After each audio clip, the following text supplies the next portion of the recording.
Welcome to the deep dive. Forget digging for treasure. Today, we're looking at a different kind of wealth, the steady temperature right under our feet.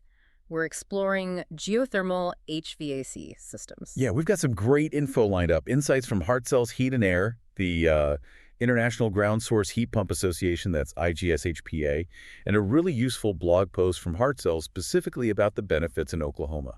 Our mission today, to give you a clear picture of how geothermal heating and cooling actually works. And, what the real advantages are, why it might be a particularly good fit if you're here in Oklahoma, and just the key things to think about. You want to give you the essential info so you can figure out if this tech is maybe worth looking into more for your own home. Right, without getting totally bogged down in the technical weeds. So get this.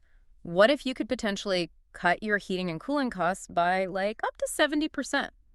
Just by using the Earth's natural temperature. Sounds pretty amazing, doesn't it? It really does. Okay, let's dig in and see how that's even possible. So what is geothermal HVAC, really? At its heart, it's a system that leverages the ground's stable temperature. Just a few feet down, it stays remarkably consistent all year round. Consistent meaning warmer than the air in winter, cooler in summer. Exactly. Way warmer than freezing air, and definitely cooler than that blistering summer heat we get. It taps into that stability. Okay, so how do we actually get to that thermal sweet spot underground? That's where the system components come in, right? Precisely. You've basically got three main parts. The ground loop, the heat pump unit, and then the distribution system inside your house. Let's start with the ground loop. What's that involve? So the ground loop is basically this network of pipes buried underground. Hartzell mentions a few ways to do it. You've got horizontal loops, think trenches, across a bigger yard if you have the space. Okay. Then there are vertical loops. That's where they drill boreholes deep down. Much better if you don't have a huge amount of land. Right, for smaller lots. Yeah. And they even mention pond or lake loops if you happen to have water access. Inside these pipes, there's a fluid circulating, usually water mixed with a bit of antifreeze. And that fluid acts like a sponge, soaking up or releasing heat. Kind of, yeah. It's a heat carrier. In winter, it absorbs heat from the slightly warmer earth. In summer, it dumps heat from your house back into the cooler earth. Okay, so the fluid cycles through these underground pipes. Then what? Where does it go? It flows to the second key piece, the heat pump. Now, this unit, often located inside your home, is pretty clever. It works a bit like your fridge, but it can run both ways. Using refrigerant, like you said. Exactly. It uses refrigerant and a compressor. In winter, it takes the modest heat collected by the loop fluid, concentrates it, and transfers that heat into your home's air. And summer. It just reverses the process, pulls heat out of your home's air, transfers it to the loop fluid, which then carries it away to be absorbed by the cooler ground. Ah, so it's not making heat like my furnace burns gas, it's just moving it around. That's the fundamental difference. Yeah. It's moving heat, not generating it by combustion. That's why it's so much more efficient. Makes sense. And the third part, the distribution. That's just how the conditioned air gets around your house. Yeah. Usually through your existing ductwork if you have a forced air setup, or potentially through radiant floor heating systems. Got it. Okay, I think the mechanics are clear now. Let's pivot to why this really matters. For you, the listener, Hartzell's and IGSHPA talk up some pretty big advantages. The obvious one first, energy efficiency and cost savings. Yeah, this is where geothermal truly shines. Hartzell mentions that potential for up to 70% reduction in heating and cooling costs. It's tapping into that free, stable underground temperature. 70%. That's wow. That would make a huge difference to the monthly budget. Absolutely. And unlike regular air conditioners or heat pumps that have to fight extreme outside air temperatures, geothermal systems have this consistent source temperature. Makes them incredibly efficient year-round. Your backyard is like a giant thermal battery. And you mentioned tax credits. Right. Both Hartzell and IGSHPA point this out. There are often federal tax credits available, potentially state ones too, and sometimes even local utility rebates. Things like the Inflation Reduction Act have boosted these. That can definitely help with the upfront cost. Which we'll get to later. Okay, so big savings, potential incentives. What about the environmental angle? That's another major plus. You're using clean, renewable energy from the Earth itself. Hartzell's blog highlights the much lower carbon footprint compared to systems burning fossil fuels. Right. And IGSHPA, they really champion this technology for its positive environmental impact. It's a key part of moving towards sustainable energy. Okay. Saving money, helping the planet. But what about just living in the house? Comfort? Noise? Hartzell's mentioned it's quiet. Oh, incredibly quiet. Yeah. Compared to a noisy outdoor AC unit kicking on and off, these are often much, much quieter. And the comfort level, because the system isn't dealing with wild temperature swings from the source, it delivers really consistent, even heating and cooling. So fewer drafts, fewer hot or cold spots. Exactly. Just smooth, steady comfort throughout the house. That sounds appealing. Now, durability, lifespan. This is a big investment. How long does this stuff last? This is another area where geothermal really stands out. The ground loop, those pipes buried underground. Hartzell's blog says they can last 50 years or even more. 50 years? Yeah, 50 plus. Because they're buried, protected from weather, wear, and tear. The indoor unit, the heat pump itself, typically lasts around 20 to 25 years with good maintenance. Still generally longer than many conventional systems. Wow. So the main underground part could potentially outlast, well, several indoor units. That's the idea. It's a very long-term infrastructure investment. Okay, Hartzell's also mentioned improved indoor air quality. How does that work? Well, geothermal systems tend to do a better job with humidity control compared to some traditional systems. Better humidity means more comfort and less chance for things like mold. Plus, they easily integrate with high-efficiency air filters or purifiers. So you can really optimize the air you're breathing inside. Definitely. You can add advanced filtration pretty easily. All right, let's recap. Massive energy savings, eco-friendly, super quiet, consistent comfort, amazing lifespan, maybe better air quality. Does it also add value to your home? That's a great point Hartzell's blog makes. Yes, a professionally installed geothermal system is seen as a major upgrade. It can definitely increase your property value. Buyers are increasingly looking for homes with high efficiency and sustainable features. So it's an investment that pays back monthly and potentially when you sell too. Exactly. Strong return on investment potential. Now let's zoom in on Oklahoma specifically. Hartzell's blog had some thoughts on performance right here. Yeah, this is really relevant for us. We get those scorching summers and, surprisingly cold snaps in the winter. We sure do. Geothermal handles both extremes really well.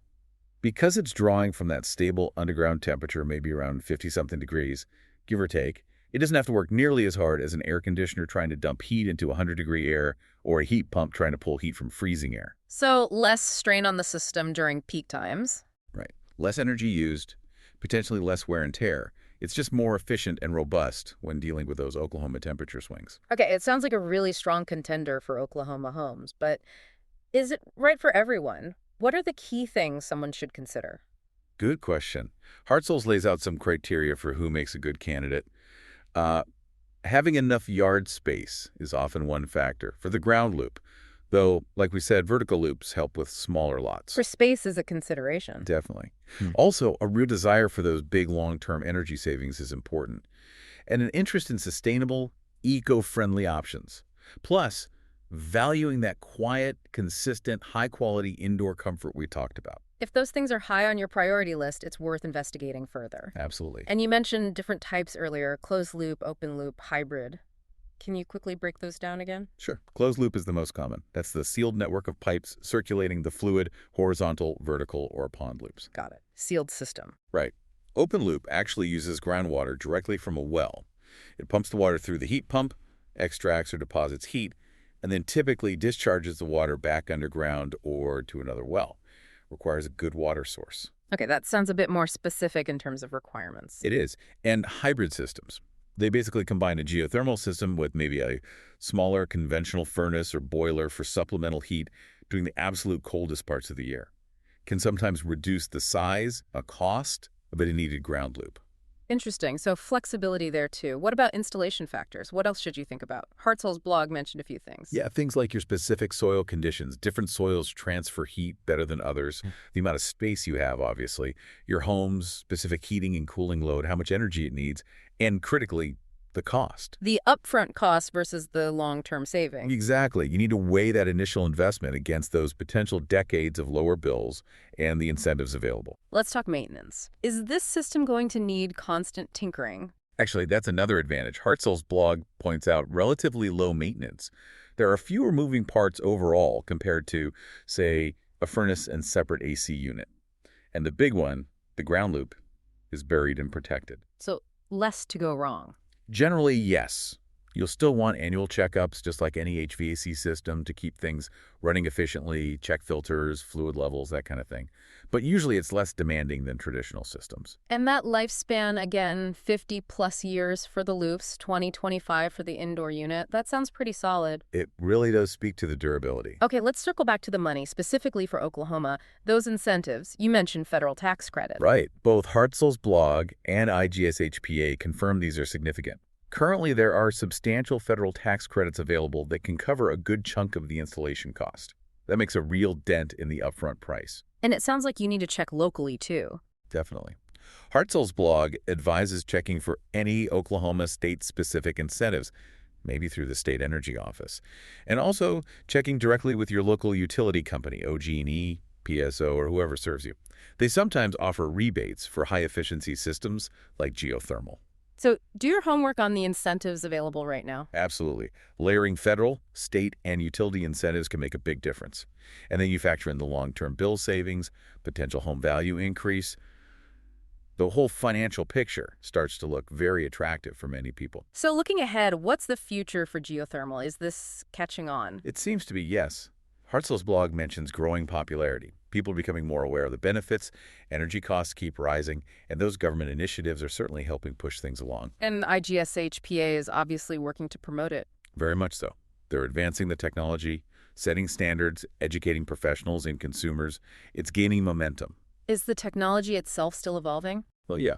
Hartzell's blog talks about ongoing innovations, making systems even more efficient, integrating them better with smart home controls, finding more sustainable installation practices. Like that research conference IGSHPA is hosting. Exactly. The 2026 conference in Vienna shows there's active research happening. And they recently updated a key industry standard, the CS/ANSIG HPA C448, which shows the field is maturing and refining best practices. It's good to know there's that kind of backing. We mentioned Hartzell's being a Climate Master GeoElite dealer, experienced with water furnace. What does that actually mean for a homeowner? It means they have specialized training and demonstrated expertise specifically in geothermal. Being a GeoElite dealer, as Hartzell's notes, is a recognition from a major manufacturer, Climate Master. Their experience with water furnace, another top brand, reinforces that they focus on high-quality geothermal installations. So it's about finding qualified, experienced installers. Crucial.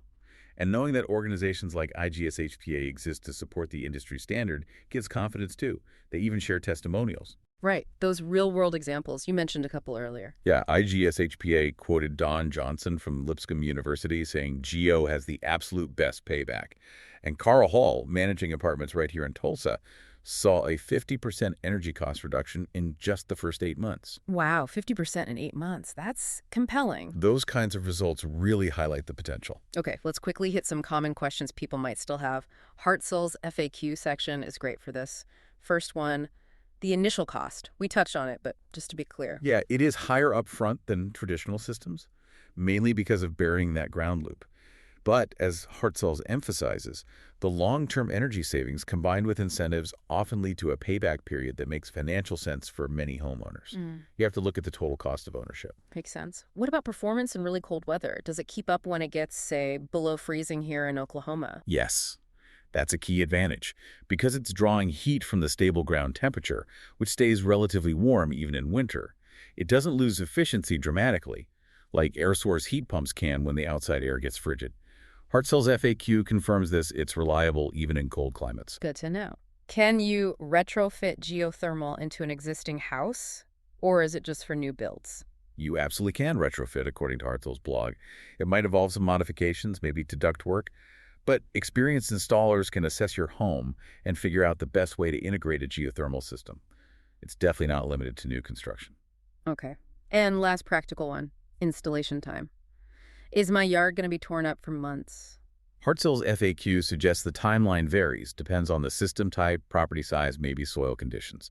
But typically, it might range from a few days to perhaps a couple of weeks. The ground loop part is usually the most time-consuming. All right, well, we have covered a lot of ground today, pun intended. Let's quickly sum up the key takeaways, especially for Oklahoma listeners. Okay, big picture.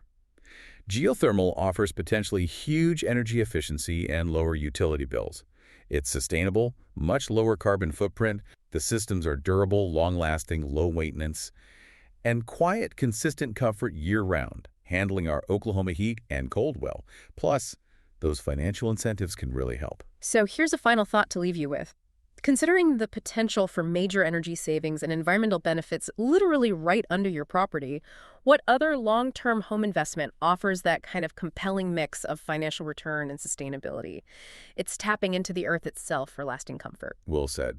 If this conversation has piqued your interest, definitely check out the resources we mentioned, Hartzell's Heat and Air website and blog, the IGSHPA site, and really dig into the federal, state, and local incentives available right now. And maybe reach out to some certified local geothermal pros, get a consultation for your specific situation. Exactly. Get quotes, ask questions. This deep dive is just meant to get you started thinking about whether geothermal might be the right move for you.